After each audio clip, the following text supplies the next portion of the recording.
The following is a presentation of the Liberty Flames Sports Network from Van Wagner.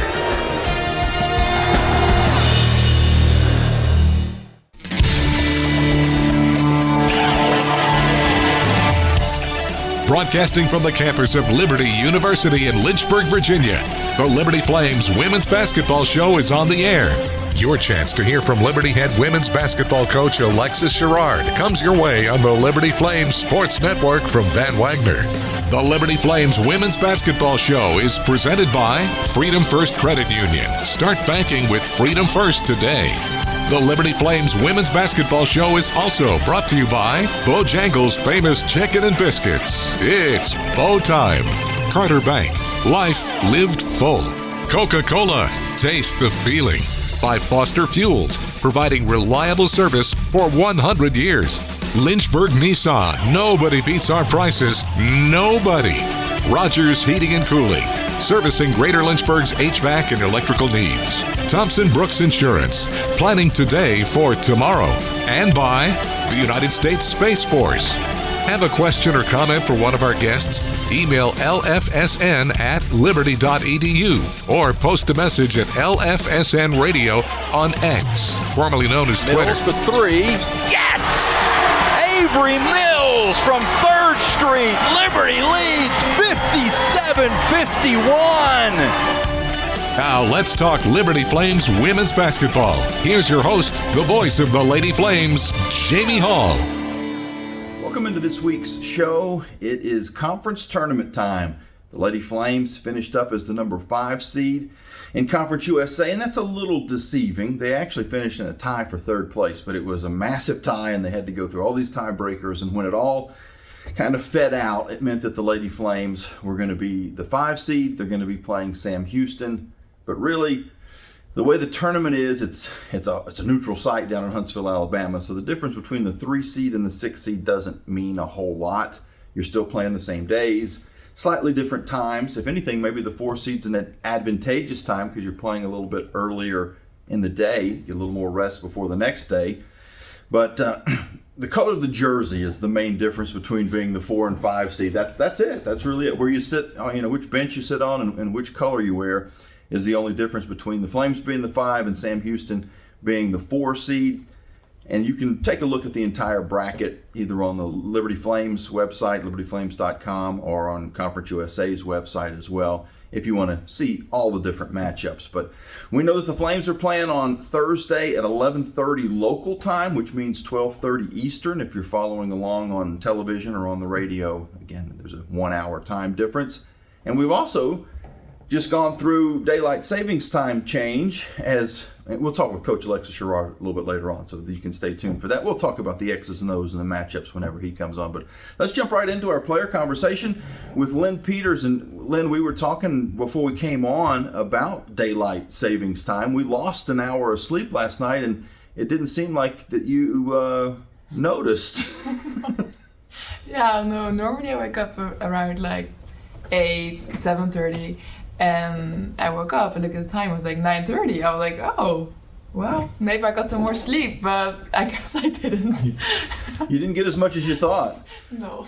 No, and you said that you have daylight savings time at home, but it starts later. Yeah, I think so. I think it's somewhere in March. I'm not sure. Yeah. Well, we jumped right into something weird before I even said, welcome to the show. Yes, thank you for having me. How are you? I'm good. I'm good. Tell us about home.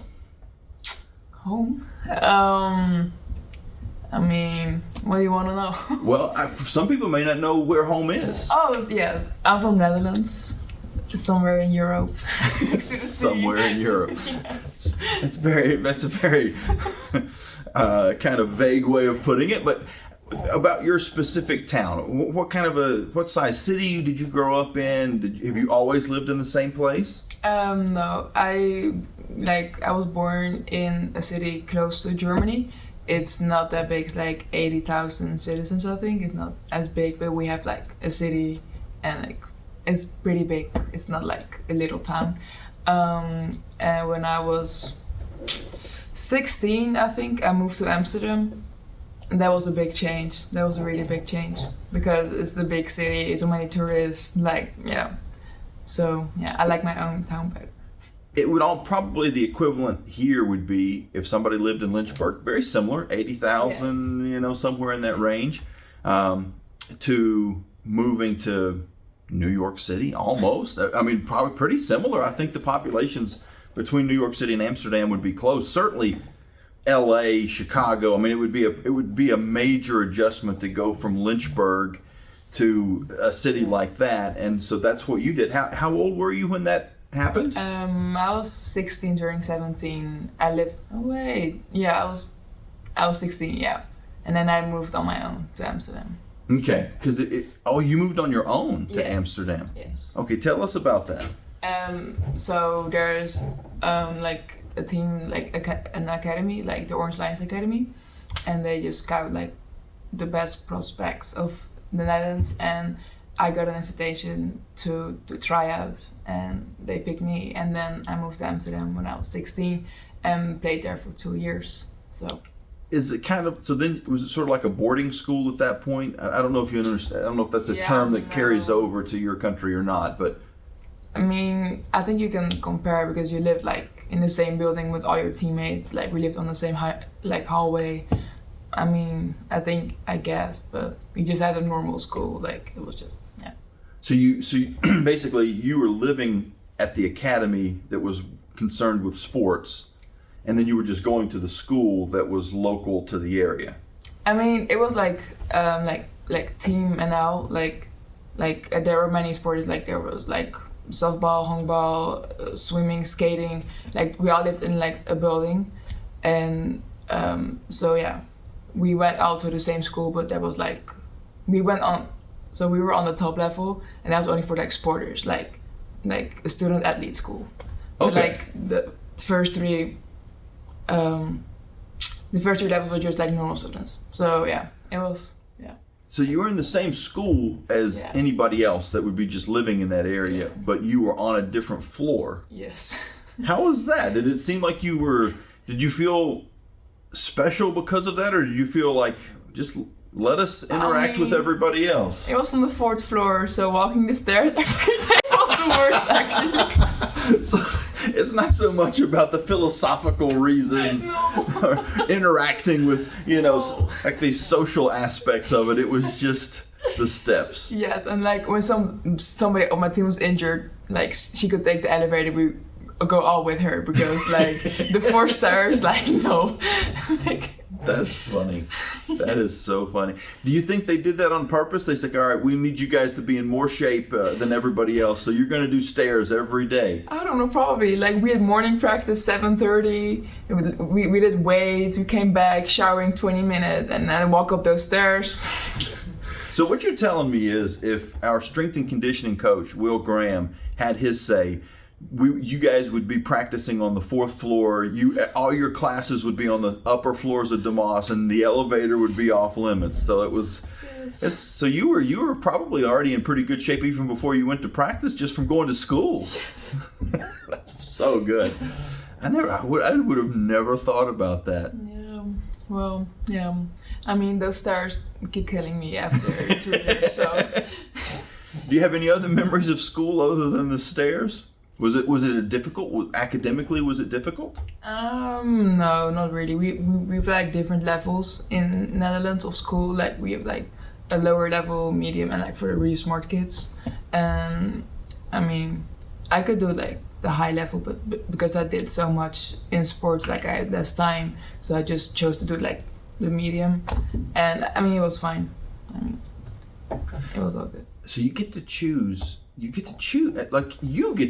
I mean, not really. Like in like elementary school, you do like an end test, and then they see your score. Okay. And so I did like 2 years in my own hometown. I did school. No, actually, no. I went to another school. Difficult. But I just switched. Like I just went lower because it was better for me. But yeah. So I got a funny story about taking a test and how that places you in classes. So when I was younger, we moved around a bit, and I can't remember what year this would have been, but let's just say it was somewhere around 3rd grade. And I'm not sure if you guys start in first, or we have a kindergarten, which I guess the German side of you living near Germany. That's where that came from. Did you guys have like a pre-first grade, or did it start with first grade? Yeah, we don't have grades. I don't know how it works. Really? We don't have it, so I don't know what first grade is. But. So if somebody said what year of school you are when you were 10 years old, what would you have answered? Like group 8, like literally translation. Just Group? I was in my end of elementary school when I was 10. Okay, so the first year you went to school, whenever that was, 4 years, 5 years old, however old you were, what would you have said? I am in just first class, just like. But you used first. It's just not first grade. First year. Yeah. First year, yeah. Okay. We use group, like groups. First group. Yeah. So your first year is first group. So you just change group. You can just say grade group. 1. Yes, you can just say grade 1. Okay. Like when we start elementary school, we are in grade 1. Okay, now who am I to tell you guys what to do? But they should just say grade. Yeah, no, it's weird. It's weird. They translate, yeah. And the word may not translate the same. Like yes, I think. So that might be the thing. So whatever the translation is for a calendar from this to this, whatever that word is in your language, and is it Dutch is the language? Yeah, Dutch. But Netherlands is the country, and some people say Holland. We'll get into that in a minute. That's very confusing. Yes. But so my quick story. Mm-hmm. I moving to a new school, and so it's at that age that I guess they're going to test you. So they take me to a cafeteria, and there wasn't like mass testing because I moved there, and maybe I hadn't tested and everybody else had. So there was only a few of us, like a couple of us in this room, and there was a kid who seemed like he knew what he was talking about. he was probably 8 years old like me, or whatever we were, 10 years old. I don't even know. I'm gonna say somewhere around 8-9 years old. Mm-hmm. And he's like, "Oh, don't waste your time with this test. It doesn't mean anything. You're not gonna get a grade off of this test. It's just stupid. I'm just gonna put ABC, ABC, ABC, A." And like he's like, "Don't even worry about it." And so I trusted this kid. Yeah. And so I obviously did horribly on that test. Had to have. I mean, I just put C, A, B. Yes. I was just coloring on the sheet. I wasn't looking at any of the questions. And so the class that I got in after that, I believe there might have been a puppy in the class. It was such a low-level class. They were training animals. No, I'm just kidding about that. But it was a major mistake for me not to actually apply myself. And I feel like in some ways that test was determining the rest of my, and once you get to high school, you're kind of picking your classes a little bit. But then they had these things in my school where it was called like the gifted classes. Well, once they tested the gifted people, and they said, "Oh, you are on a different level," they tested them in second grade. And so then they were at that level forever. By the time they got to high school, they could be dumb. Like they may not have continued to progress, but they were still in the gifted classes. And then there could be somebody who became very intelligent, between second grade and high school that wasn't going to be in those classes. So anyway, that's my story to the kids out there. If you ever take a placement test, don't make light of it. Actually do it, because you're going to be in a class with a bunch of, it's just not going to go well for you if you don't actually apply yourself to that test. But it's good to know that transcends countries. That wasn't just here in the United States. Well, when you came here, did you have an official visit before you actually came to Liberty? Yes, in March. In March. Last year. Was that the first time you'd been to the United States? No, I've been here. No, I was here 2 years ago for an AU tournament. Okay, so you kind of had a little bit of an idea of what was. Yeah, I mean, I went to Hampton. It's like Virginia, Hampton. It was like. Bigger city, but nothing against our friends down in Hampton, but not as nice as Lynchburg, I don't think, as far as how friendly people are and how kind of clean things are. And anyway, there's some parts of Hampton Roads. I don't want to get in trouble with anybody down there, but there's some parts that are nice, but there's some other areas that are a little bit more industrial, a little more. Because it's a shipping town. So between Hampton Roads and Norfolk and Virginia Beach is nice. I don't know if you were able to visit Virginia Beach. I already saw the gym. That's The gym. It's kind of like the gym was your fourth floor during that week. Yeah. So fast forward, so you take the trip in March. What was your first impression of Liberty, as well as now you kind of get to maybe explore the United States a little bit more? It probably wasn't a long period of time. Mm-hmm. I mean, when I came here, like I landed in Lynchburg, I was like, oh, like I said like New York, big buildings everywhere, you know, big. And I came here, I was like, oh, it's a normal town. Like, okay, nice. I mean, yeah, my first impression was good. Like, it was just quiet, just nice, relaxed. Okay. Did it remind you of your original home? Yeah, kind of, yeah. Just normal, yeah. Gotcha, okay. I'm always kind of curious about that. And then in the campus, you walk on the campus, and the first thing that came to your mind as you were walking around Liberty? I was like, oh, this is cool. Like, because I never saw like campus like this, like everything at one place. And I don't really know what I was thinking, but it was just cool. Like, I went to San Francisco after my visit, and it was like a whole different experience, like the city and the campus, yeah. Okay. So. Oh my gosh, San Francisco, Lynchburg to San Francisco is such a wild change in so many ways. Yes. I mean, the size of the city, the type of people that live there, and that's, you know, again, no knock on Californians, but it's a different breed. Like it's just different. It's like a different country. Yes, it felt like that, yeah.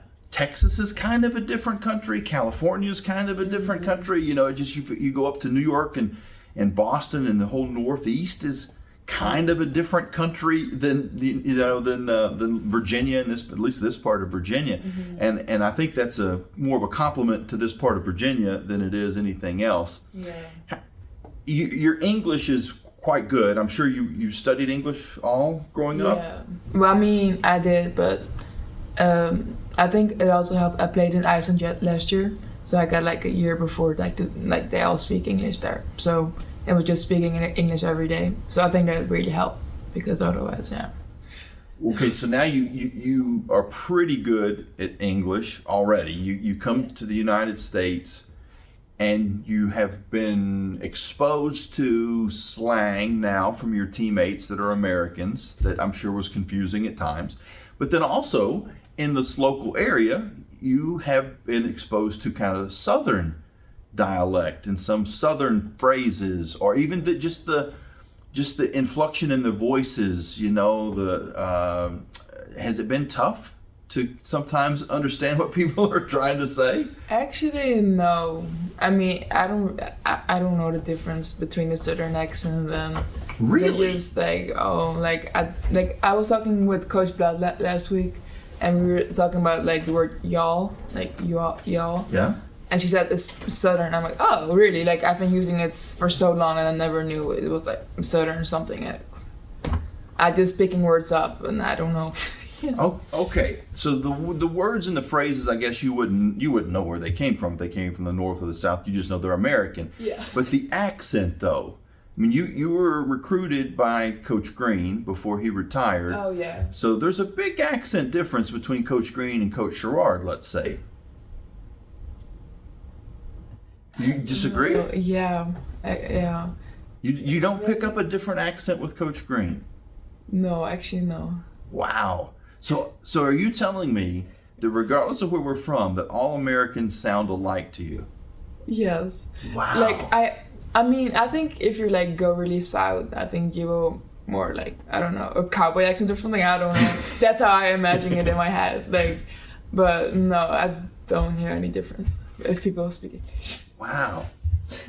I would not have thought that, because I say this. Now, I've never been to the Netherlands, and so I couldn't tell you. I've met a few people from the Netherlands in my lifetime, quite a few actually. I couldn't tell you necessarily that there was a different dialect from one to the other, because I'm not hearing you speak your native language. Yes. If I was hearing you speak your native language, maybe I could tell, oh, well, you know, Arena sounded like this more than you sound like this more, and so-and-so sounded like this more. Maybe I could pick that up. But I think of England, because they do speak our language. Yeah. And their accent from a northerner in England, more of like or you could like have like a Cockney accent, or you could have more of a posh London accent. Yes. So you can tell I can tell differences. Yes, I can tell difference in the UK. Yeah. But not here. No. I don't know why. I don't know. I wish I had the in front of me to be able to do this, but it would take too much time. I wish I could set up like play 30 seconds of a Texas accent, play 30 seconds of a South Boston, Virginia accent, play a like a northern accent, like New York or New Jersey. Yeah. And if you still, after you heard those things said to me, I can't tell any difference, I would lose my mind. My mind would be blown completely. I think that's different. Like if you really have a person from there and from Boston, but here I don't know. I think everyone speaks the same. Kind of blends in. Yeah, I think. And if they've been in Lynchburg for a while, yeah, it does blend a little bit. I mean, I still, as I'm walking around campus, I can tell if there's somebody that's from New Jersey, I can tell that they're clearly from Jersey. If there's someone from deep down in southern Alabama, I'm going to be able to go, okay, they're from somewhere down in the south. I might not know exactly that it's Alabama or Mississippi or Louisiana, but you're going to have an idea. But yeah, the Midwest, kind of all similar. I couldn't, a California person, unless they're like a surfer dude type thing, I wouldn't be able to tell you. But and then after you're away from home for a while, your accent starts to change. I went to school in high school in Tennessee, and didn't realize that I had developed a pretty thick Tennessee accent. Now, compared to the people that were native to Tennessee, my accent wasn't thick. Yeah. I felt like, okay, they got a thick accent. But then I came here, and everybody was like, where are you from? Like, what? You sound weird, And I didn't even realize that I had an accent. I was like, if you think I sound weird, you should hear some of my friends back home. Love them to death, but they've got a thicker accent than I do. But then after 4 years of Liberty, if you would have talked to me my senior year, you probably wouldn't have picked up on much of an accent. Every once in a while, even to this day, every once in a while, a word or two will kind of sneak out, and you go, "Yep, that's Tennessee. That's the Tennessee popping out of me." And I still have, like I said, I visit my friends a lot down there, so I'll talk to them. Now, do you notice if you're talking to somebody from a certain country that your voice starts to sound a little bit like them if you talk to them a lot? Because you've got a lot of teammates from a lot of very exotic, outstanding locations. If you're talking with Claudia for a while, do you notice having a little bit of Spanish in your voice? No. No, I mean, I cannot speak Spanish. I think that's the thing, but well, see, I'm not thinking so much of the words. I'm just thinking of the. I know what you mean, but no, I don't know. No. Okay. No. We'll give it some time. I think I'll always keep my Dutch accent. Okay. Yeah, it's a good accent. Yeah. What do you think is the best European accent? You mean speaking English? Just whichever language. Which accent do you think is the one you go, oh, that's a cool accent? I think here a lot of people do like British accents because they can still understand what they're saying, but it's a different type of way of saying it. Or Australian people have kind of cool accents to Americans. French people have cool accents to Americans. I think French people have cool accents, yeah. That's true. And Spanish too, yeah. I think French and Spanish have cool accents, yeah. And I've got German family. My grandmother was 100% German, but I will say that the German accent... They just sound angry, I don't know. They do. Yes. They do sound angry. Yes. Yeah, it's like... it's like just like like they need to clear their throat too. There's some Asian countries that have kind of smooth accents and sound pretty good, and then there's other Asian countries that you see two people talking and you think that they're screaming and yelling, that they're angry at each other, and you go, what were you guys talking about? Oh, we were just laughing and telling stories. I was like, you were laughing? It sounded like you were trying to kill her, and no, that was just normal conversation, and it's just the inflection of your voice, I guess. But I had teammates last year in Iceland. They came like all over the world, and my sister was there too, playing with me, and they said like, you sound so mean in Dutch, and you sound so nice in English. I'm like, I'm saying nice things in Dutch, but I just sound mean in Dutch. I'm like, oh, interesting. the German argument. It's the same, probably. Yeah. Yes. Just the way the words are and Yeah. That's okay. This is, I love kind of getting into the mind of somebody who's coming from a totally different perspective. But we see things similarly. Like you've pretty much felt the same thing about the German language as I did. You kind of felt the same about the French language. So even though you're coming from a different part of the world where you're interacting with those people a lot, I'm assuming that there are a lot of Germans that visit and travel and vacation. I have German family too. Like on a birthday party, like German. Yeah. Okay. Yeah. So, and who are the main tourists that, because now you're for 2 years you were in a tourist capital of the world, so you probably saw people from everywhere. Yeah, like a lot of Asian people. Really? A lot of Asian people. Yeah. They were like I could not tell where they're from, but Asian. Okay. A lot, yeah. Did the British vacation there Oh yeah, a lot? the British. I guess they say holiday. They holiday there a lot. Okay. Yes. So you have seen even with English speakers, you've seen people from all different walks and different countries and so on. Like you said, Iceland, even though they're English speaking, it's their second language, but that's still, they're, as we've learned by having some players from Iceland, including Liz, that they're pretty good. Like their English is generally pretty good. Yeah, their English is really good. Like everyone can speak English. I'm like, good. That's great. Makes it easy. Yeah, because Icelandic is hard. Yes. Well, let me ask you, is Dutch hard? If I were starting from scratch learning Dutch, would it be difficult? Yeah, like nobody can say the like the, and like the grammar, like even the grammar is still hard for me in Dutch. Like, yeah, it's hard to learn. Yeah. It's kind of like the rolling the R's in Spanish. There's things like that in Dutch as well. Yeah. Well, tell us about your family. What was life like growing up? I mean, I have a big brother, little sister, mom and dad. I mean, growing up was good. We got a dog when I was 10. He's still here. Yes. I mean, yeah, it was good. I mean, we went like everywhere. Like my brother and sister both play basketball. So growing up was always like traveling everywhere for games because we always played like on a high level and always different clubs. So my mom, I think she's happy she can just sit down now in the evening and not drive everywhere. So yeah, it was nice growing up. Yeah. So okay, say one more time. You said you got I missed the younger and the older part, but you got a brother and a sister. Yeah, I got an older brother, 2 years older, and 1 year younger sister. Okay, and so is your younger sister out of the house now too? Yeah, she's in Iceland. My brother is in Iceland now too. Okay. He played in Spain for 2 years, 1.5 years, but now he moved to Iceland too. Okay. Who wins if you've got a one-on-one tournament at the house? Who's winning? I mean, I played my brother this summer. I won, but okay. I mean, he's tall. He's like 6'10" or something. Oh my gosh. Okay. Yeah. So. Wow. I mean, it's not fair. Like. Hey, but you won. Yeah, I don't know if he was trying, but I still won. And my sister is like my height, but she's like really fast and like thin.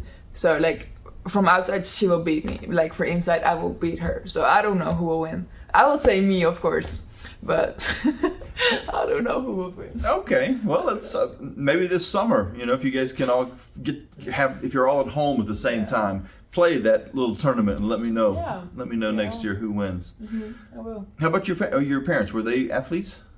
Yeah, my dad played basketball too. He was good. He also got offers from the States, but he decided not to go. But yeah, he was good. And my mom was a track and field. Track and field. Mm-hmm. Tell everyone's names. My mom's name is. Should I say the Dutch way? Let's say it the Dutch way. Okay, my mom's name is Caroline. My dad's name is Ronald, and my brother is Ryan, and my sister is Gwen. Okay. Yeah. So you guys got very easy names. Yeah. Ryan, Gwen, Lynn. Yeah. That's good. Yeah, your mom and dad's names are a little more difficult. I mean, in their natural Ronald, form, like, right? Yeah. Yeah, I figured as soon as when you said his name, I thought, okay. In the United States, people are going to call him Ronald. Yeah. Which is close, but not exactly. Yeah. I'm happy I got my dad's last name too. Like, we will say different in Dutch. Like you'll say Peters here, but my mom's name is like Geerdink. Like nobody could say that. I'm like, okay, good. Okay. Thank you, Dad. That's so funny. That's so funny. Yeah. Well, I know you're early in your college career, but have you figured out what you want to do after basketball's done? What, you know, hopefully you play professional and you're playing basketball a long time, but whenever you go into your career path, what do you want to do? Do you know yet? I mean, I hope I just get enough money for the rest of my life. Or maybe a rich husband, I don't know. But that is a very interesting strategy you've got there. Yes. I mean, I don't know. Like, I don't want to live in the Netherlands after. Like, if I play internationally, I'll just discover the world. So, I don't know. I don't know yet. That's for a long time. I hope I can play basketball until like 35 or 36 or something. I've got a career that you should think about then. Coaching. No. Because, well, but just think it through. Yeah. You play until you're 35. You don't want a real job. And so you just stay in basketball forever. You're just either playing or coaching basketball right until the end. I'm not patient enough. I think I will lose my mind. No, I don't think coaching is for me. I mean, I will do a job. Like, I want to be a detective, but I don't know how that gonna work out, you know, because I'm late with basketball. So I need to see. That's a problem for later on. Yeah, you don't have to worry about that right now. Not at all. Yeah. Last quick one. The way the season has gone for you, you come in as a freshman. You're playing, reasonable minutes right away. Has it gone the way you expected? Has it gone better? Has it gone worse? How would you say you would grade your first year? I mean, I think overall it went well. I think I improved through the year because, the competition is higher. Yeah, I mean, it were ups and downs, but I'm happy I played some minutes as a freshman. I think that really helped. But I think it was a decent freshman year. Of course, I wanted to do better, wanted to show more. But yeah, I'm happy how it went. Yeah. Well, it's been fun getting to know you, and I'm sure there was 100 questions that I didn't get to, but we'll talk again, and maybe between now and the next time we talk, you can have that tournament with your family back home and see who wins the Ryan Lynn Gwynn Invitational. Yes, we'll see. We'll see. Thank you for having me. You're very welcome. That was Lynn Peters. We'll be back with more of the Liberty Flames Women's Basketball Show right after this. What's important isn't that Freedom First has been in business since 1956. What's important is how we've been doing business since 1956. Since day one, we have been accountable to our members, not stockholders. We make loans that cost less, offer savings plans that pay more, and give back to our community, and that hasn't changed. What has changed is our ability to serve you with more locations and more technology to simplify your financial life. Freedom First. It's a place where anyone in our region can bank for good. It's bow time. It's not just football season. It's tailgate season. And that includes every kind of football, whether it's got goalkeepers or goalposts. The kick is good! Because it doesn't matter where or how you tailgate. When you've got crispy chicken and fluffy buttermilk biscuits from Bojangles, your tailgate is better than great. It's legendary. Head to Bojangles and order your tailgate box with boldly seasoned chicken, fixins, biscuits, and legendary iced tea today. It's bow time. You're listening to the Liberty Women's Basketball Show, presented by Freedom First Credit Union. Today's show will continue after this 1-minute timeout on the Liberty Flames Sports Network from Van Wagner. Thousands of our teammates make and deliver 300 of the world's best brands and flavors, locally. From the heartland to the coast, in big cities and small towns. Our products are moving, and our trucks are rolling. We share a passion and a purpose, and we love to refresh and serve our communities. We are Coca-Cola Consolidated, your local bottler.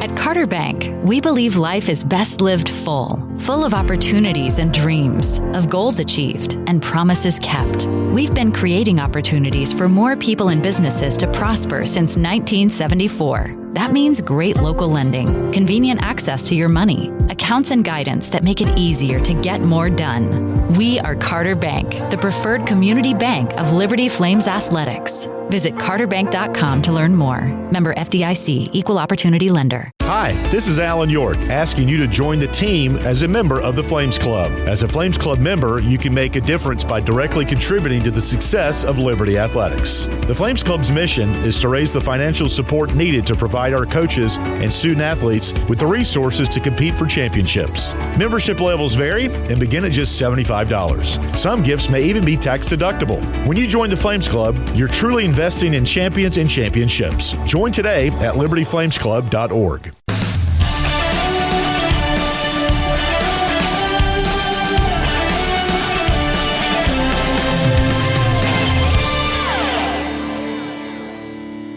Welcome back into the show. We've got head coach Alexis Sherard with us now. And Coach, it's tournament time. And I know you guys break the season up into 3 parts with your non-conference, your conference, and now into the Conference USA tournament. I'm going to go through. Welcome to the show, by the way. Thanks for having me, Jamie. Jumping right into things. It's that time of year. Everybody's in a rush. What's the standings? What's the bracket going to be like? And then La Tech schedules a game at 7:00 last night, so we don't get to see any of this until 10, and then we lose an hour of sleep for daylight savings time. So it's been a wild couple of days as we record this.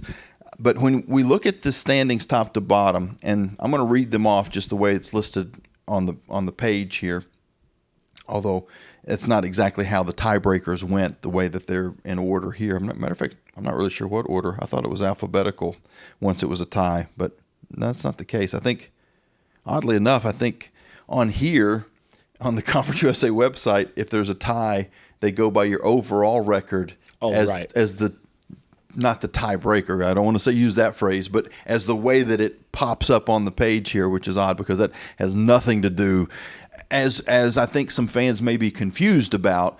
They look at a tie where you've got a team that's 17-12, like Liberty, and they're in a tie with Middle Tennessee for the conference standings, and Middle Tennessee is 16-14, but the overall records have absolutely nothing to do with breaking a tie in the conference standings, because, and in fairness there, one team could have a very difficult schedule, one team could have an easy cupcake schedule, and you go, well, you're out of conference, really shouldn't have anything to do with how you're breaking conference ties. I just say that as a disclaimer because I have seen a couple people post online about, well, how is Middle Tennessee above other teams because their overall record is lower than those teams, right, but the overall record doesn't play into that. So La Tech finishes up 17-1. We've known for a while now that they were going to be the regular season champs. They end up winning by 5 games, which I don't know if anybody would have expected that there was going to be any team in the conference that was going to be 5 games ahead of any other team in the conference this year. There was just so much parity, but they won some close games. They didn't win. They weren't all blowouts. Even had to go to overtime in their last game against UTEP on Saturday night. But they finish up 17-1, and then FIU is 12-6. So there's no questions, no tiebreakers. They're the 1 and the 2 seed. Then you've got Sam Houston, Missouri State, Liberty, and Middle Tennessee all at 11-7. So a 4-way tie for third place, but then all the tiebreakers have to come into play. The head-to-head, how did you do against each other? And Conference USA, it doesn't matter if you play a team once or if you play a team twice, it all gets lumped into the head-to-head, which other sports don't do it that way. And I'm not saying who's right and who's wrong. If you talk about an NFL tiebreaker, if there's 3-way tie and 2 of the teams played each other twice, but one team only played those other teams once because they weren't in the same division, they throw out head-to-head. Like, it's not even used. Nope, we're not going to use it unless everybody has played an even number of games. But in Conference USA, they go to what your winning percentage is against the teams that are in the tie. So when you figure all that out, and then if there's still a tie, which there could be, then it would go to how you did against La Tech, how you did against FIU, and on down. Well, you got to have a master's degree in mathematics and in or something, statistics, to figure all that out. we won't get into how it all got figured out, but the way that it came out was Middle Tennessee gets the 3 seed through all that tie-breaking process. Sam Houston is the 4, Liberty's the 5, and Missouri State is the 6. The good news is, with that mess of a tie that got broke by all these tiebreakers, is the difference between 3 and 6 is negligible. It's not really that big of a difference. You play at a different time if you're in the 4-5 game. You might have a different opponent that you would match up with in the next round and so on. But really, in those 2 games, the difference is what color jersey you wear and what bench that you sit on.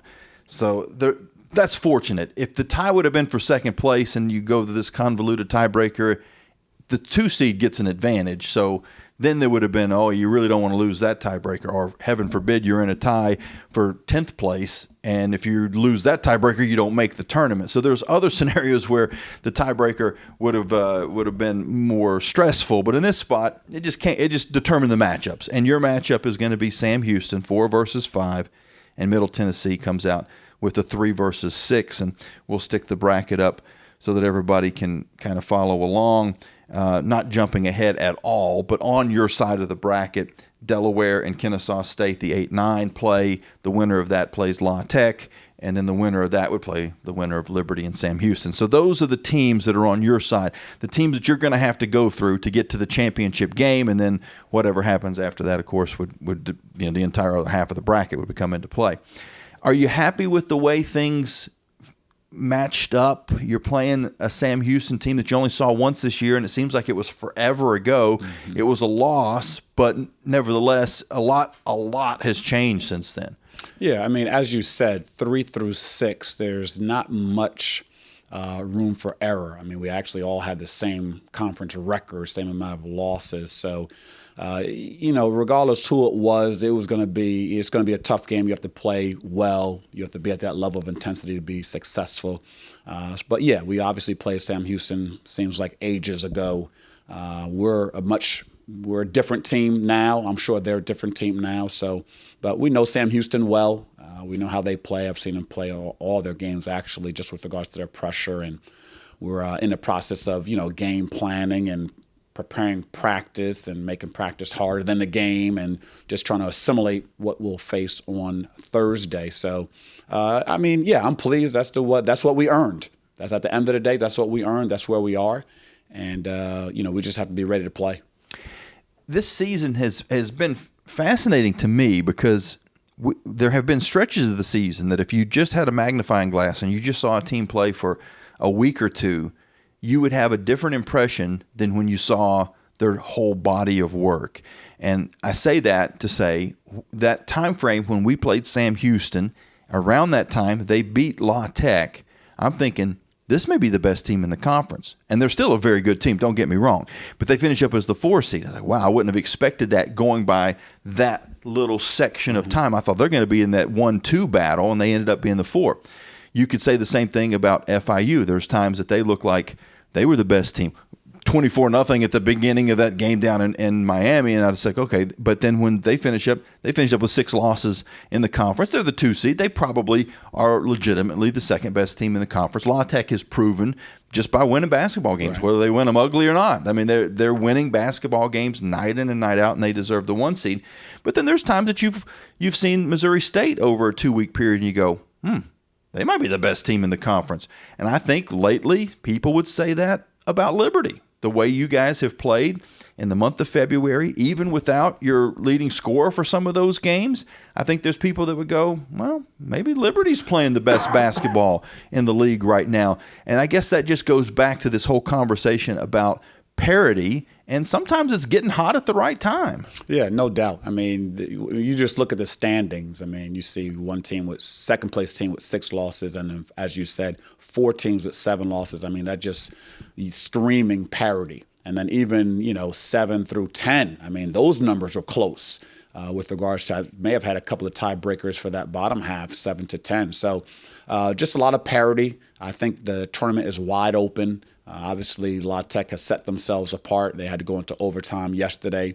At this time, all the records are out the window. I mean, tournament time, that's why they call it March Madness. All the records are out the window. You have to show up You have to perform. And when the lights go on, you have to be better than your opponent for those 2 hours. And at this time of year, as we all know, it's win in advance, you lose and you go home. The way that the bracket sets up, the 2 teams on your side, there's 3 teams on your side of the bracket. Before you play, there's already going to be 2 games played. The play-in game, the 8 versus 9 Delaware, Kennesaw State, they will have already played. The winner of that will have already played La Tech. You're going to know who you're playing if you win before you even take the court for your game, just the way this bracket sets up. And you're also playing the early game, which is 11:30 local, which a little more rest going into the rest of the tournament, which if you keep winning, you keep playing 3 games in a row. Would you, if you could have drawn it up any way, would you have wanted that 11:30, that early start time? Oh, yeah, definitely. Just with regards to recovery time, obviously time in between games. So, yeah, anytime you can have more recovery time, because those evening games, the next day just seems to come a little bit quicker. So, but again, you get what you earned, and we earned the 4-5 game, and those are the teams on our bracket. And we just have to be focused and locked in because, like I said, records are out of the window. It's a new season, completely new season. Right now, everyone's 0-0, and you have to win 3 games. Those 7 to 10 have to win 4 games if they want to be cutting down the nets to dance in March. How's the health of the team going into the tournament? I know there have been a few bumps and bruises along the way. Some different players have missed games.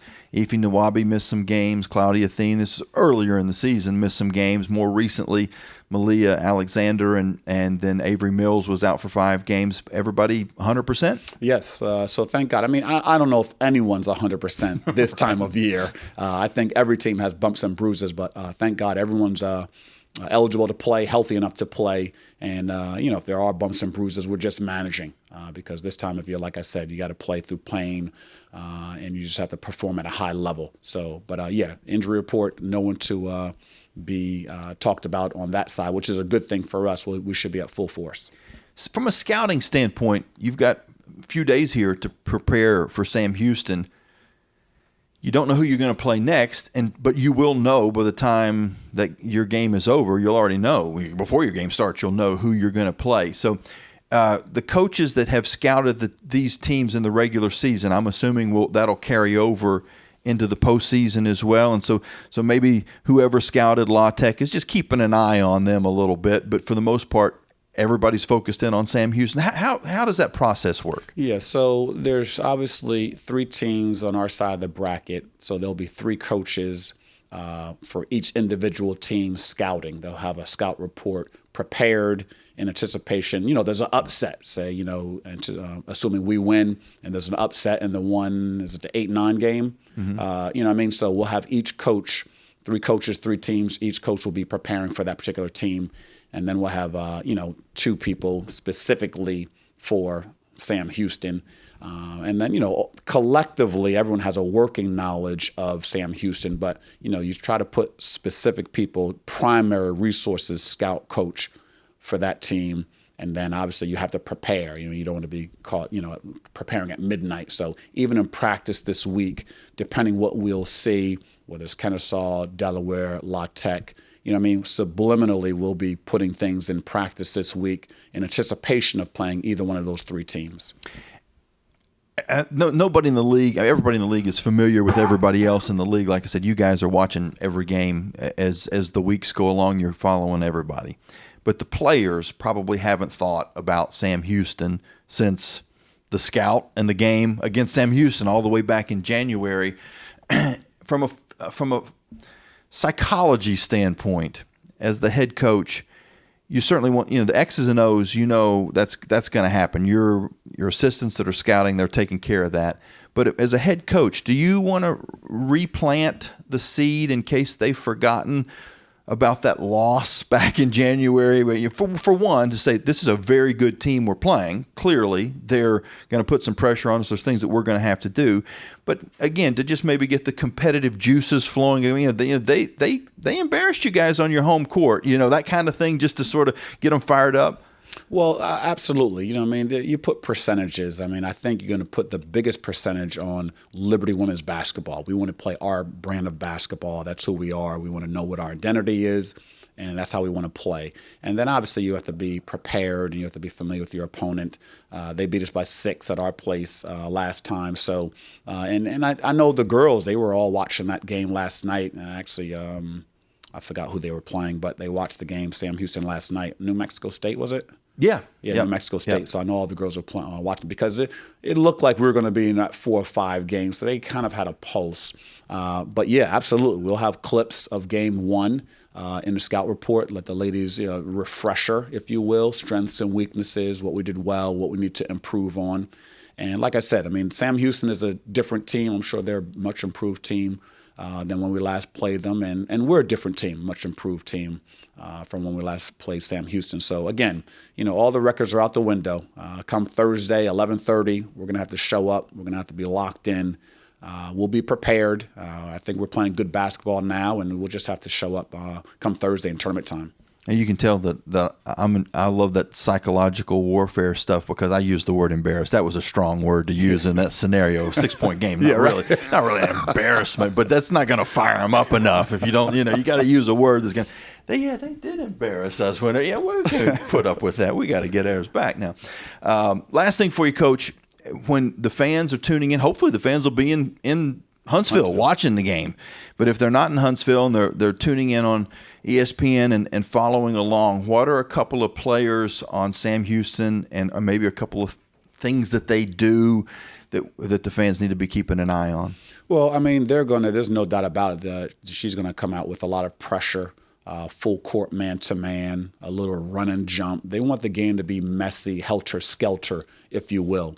So, we'll have to handle the pressure. I think we had 20 turnovers in game number 1. So we want to cut that in half, take care of the basketball. And they're very aggressive on the rebounding. I mean, they're not a pound-for-pound, knock on wood, a great shooting team, but their best offense sometimes they shoot and they just crash the boards and go get it. So, to counter that, we'll have to obviously contest shots. And as every game, we want to limit them to 1 shot per possession. So between their pressure and what they do, I think they're forcing, 15 to 20 turnovers by their opponent. Those live ball turnovers as opposed to dead ball turnovers, that's going to be a big, big key. Turnovers are inevitable, but if you're going to turn it over, we prefer to have dead ball turnovers, which is when, we turn it over, maybe it goes out of bounds or, it's a jump ball as opposed to, they're shooting a passing lane, easy steal right to a layup. That's a live ball turnover. So we want to limit our live ball turnovers as opposed to dead ball turnovers. Those areas, handling pressure, rebounding the basketball, and then as I always say, making shots always makes your life a little bit easier. And your team there have been some moments, but overall, over the course of the season, shooting above 35% from 3, hitting at a decent volume from outside the arc has kind of helped open up things for inside, and your post players are both shooting above 50% as far as Emmy Stout and Lynn Peters. So that's kind of a pretty good recipe. And also lately turnovers are moving in the right direction. Right. You talked about those live ball turnovers and leading to some fast break points. This most recent game, the win against Delaware, which we really didn't talk too much about, kind of flew past the regular season right into the postseason. But you go from 13-0 in fast break points against you in the loss at their place to actually your team having more fast break points in the game at home against Delaware. So it seems like as the season has progressed, and maybe just talk a little bit about that Delaware game in that, things have gotten better in that regard. Yeah, I mean, anytime if we're playing one-on-one and the game is to 10 and I give you the ball the first 7 times, I mean, you're probably going to win that basketball game. So with Delaware, we did a great job just with regards to taking care of the basketball, limiting our turnovers. I think even in the fourth quarter, we may have only had maybe 1 in the fourth, maybe 2 tops in the fourth quarter. But our game goes less than or equal to 12, so we ended up with 12 turnovers. That really is a big decider, especially with Sam Houston, because they thrive on points off turnovers. I think they may be number 1 in conference points off turnovers. So, anytime you can get every possession, you want to try to get a field goal attempt. That gives you a chance to, Yep. have manufacture points, gives you a chance to maybe get fouled, get to the free throw. That's maybe, quicker to get someone disqualified, 5 fouls on your opponent. So obviously there are a lot of advantages to getting field goal attempts every possession. And then you obviously give them the advantage if you're turning the ball over. We already talked about live ball turnovers to dead ball turnovers. So, those two factors, obviously against Delaware, it was really, really good for us. It helped us. Obviously, one of the biggest categories that helped us win the basketball game, low turnovers. And then we'll just have to do that again on Thursday against Sam Houston to give us a chance to win the basketball game. Sounds good, Coach. We look forward to heading down to Huntsville and following you guys back to back. Has a nice ring to it. Yeah, sounds pretty good. Sounds pretty good. And you guys this program has a history of winning championships, even in bunches. If you go back, there was a time frame, and I think you were towards the end of that time frame, but there was 10 in a row at one time. Yes. Coach Green set a pretty tough standard, big shoes to fill, but a great year. And I know I'm biased in saying this, and as far as and I didn't have a vote in Coach of the Year, but considering what this program lost as far as productivity from last season to this, between graduation and the transfer portal, and then you've also got the changing of the guard as far as you stepping in as head coach, to finish up in a tie for third place with all the struggles that you had to go through to get to this point. Pretty good job. Job well done this season. I know there's still work left to do, and I'm not trying to embarrass you, but excellent first year, and let's just keep it rolling. Thank you, Jamie. I appreciate it. That was head coach Alexis Sherard. We're going to take a break and be back to wrap up the show right after this here on the Liberty Flames Sports Network. Turn up the heat. Foster Fuels is a proud partner of Liberty Athletics. Fostering warm moments for 100 years, Foster has been providing exceptional propane and gas services throughout Central Virginia and surrounding areas. From propane to fireplaces and tank installs to tankless water heaters, Foster does it all. Visit fosterfuels.com or download the app to order fuel, pay your bill, and more. Get the customer service you deserve and turn up the heat with Foster Fuels and the Liberty Flames. For 29 years, Lynchburg Nissan has proudly served the Lynchburg area and beyond. We're locally owned and operated because this community isn't just where we do business, it's home. At Lynchburg Nissan, we're committed to delivering extraordinary service in a professional, friendly way, making the car buying process simple and straightforward from start to finish. And don't forget, we're home of the 1,000,000-mile warranty. So when you're looking for your next vehicle, please remember, nobody beats our prices. Nobody. You're listening to the Liberty Women's Basketball Show, presented by Freedom First Credit Union. Today's show will continue after this 1-minute timeout on the Liberty Flames Sports Network from Van Wagner.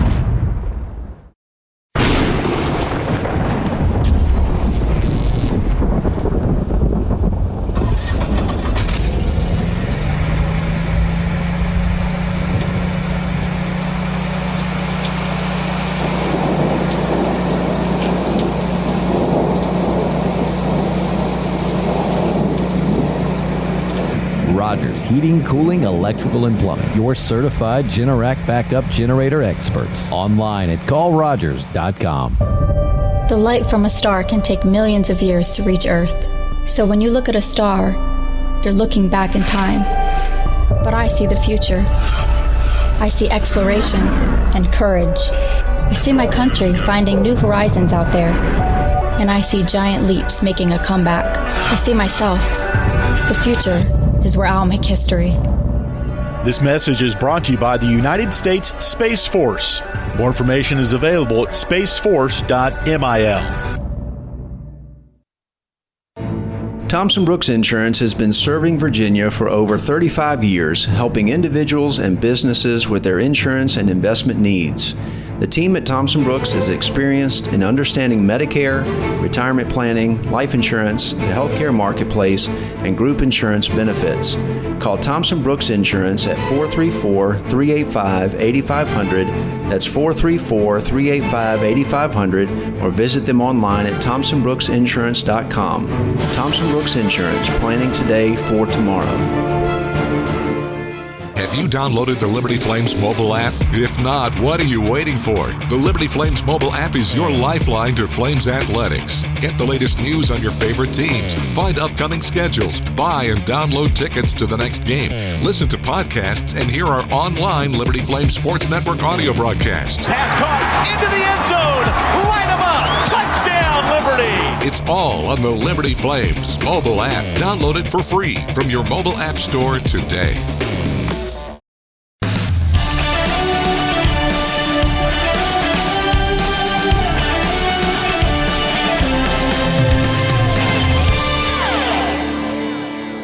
Welcome back in for one final quick segment. We're going to talk about the Lady Flames that were named to the all-conference teams in Conference USA.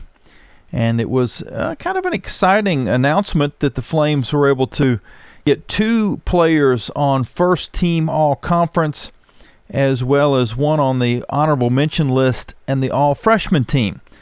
First of the 2 all-conference first-teamers, Avery Mills, and among her accolades, she was the CUSA Player of the Week back on January 5th. She leads Conference USA in three-pointers made per game, which is also good for number 2 nationally, 3.13. She also has the highest field goal percentage in the conference, 42.6%. That places her 17th nationally, and she's 4th in the conference in scoring, averaging 15.3 points per game. Mills has hit 75 three-pointers this season, just 1 shy of the Liberty single-season record of 76 that was set by her current coach, assistant coach Emma Hess. Also among the all-conference first-teamers, Emmy Stout. Stout, also a sophomore, as is Mills. The center is among the CUSA leaders in field goal percentage. She's number 2 at 51.5%. She is scoring 13.8 points a game, which is good for 9th in the conference, and 14th in the conference in rebounding, 6.3 per contest. She was a member of the Navy Classic All-Tournament team, and she has scored in double figures in 22 of the 29 outings with 4 20-point games. So she is also among the all-CUSA first-teamers. Now, all-freshman team. Well, Ife Nwabi, not only all-freshman team, but also honorable mention all-conference, is a redshirt freshman. She has collected a pair of CUSA Freshman of the Week awards back in February and early March. Is the CUSA leading rebounder with 9.6 boards per game. Is number 4 in the conference in block shots with about 1.5 a game. And is the nation's 6th leading rebounder among freshmen. Nwabi was also named as the all-tournament team member in the Maui Classic and has notched a 5 block shot game back in February in the win over Middle Tennessee. Again, those are your Lady Flames represented on the all-conference teams: Avery Mills, Emmy Stout, and Ife Nwabi. Liberty will be the number 5 seed. They finished in a 4-way tie for 3rd place, but after the tiebreakers were sorted out, the Flames are the 5 seed. They'll play the number 4 seed, Sam Houston, at 11:30 local time, 12:30 Eastern, on Thursday in Huntsville, Alabama, to start off the Conference USA tournament. And you can follow the Lady Flames on libertyflames.com. Also on the Liberty Flames app, we'll have the games broadcast on YouTube as well as Facebook Live as far as the radio booth cam, and the coverage will be also on ESPN Plus and CBS Sportsnet as well for the championship. Until we talk again, this is Jamie Hall saying so long and God bless. You've been listening to the Liberty Women's Basketball Show with head coach Alexis Sherard on the Liberty Flames Sports Network from Van Wagner. Today's show has been presented by Freedom First Credit Union. Start banking with Freedom First today. The Liberty Flames Women's Basketball Show has also been brought to you by Bojangles' famous chicken and biscuits. It's Bo time. Carter Bank. Life lived full. Coca-Cola. Taste the feeling. By Foster Fuels, providing reliable service for 100 years. Lynchburg Nissan. Nobody beats our prices. Nobody. Rogers Heating and Cooling. servicing Greater Lynchburg's HVAC and electrical needs. Thompson Brooks Insurance, planning today for tomorrow. And by the United States Space Force. Liberty Flames Basketball is an exclusive presentation of the Liberty Flames Sports Network from Van Wagner.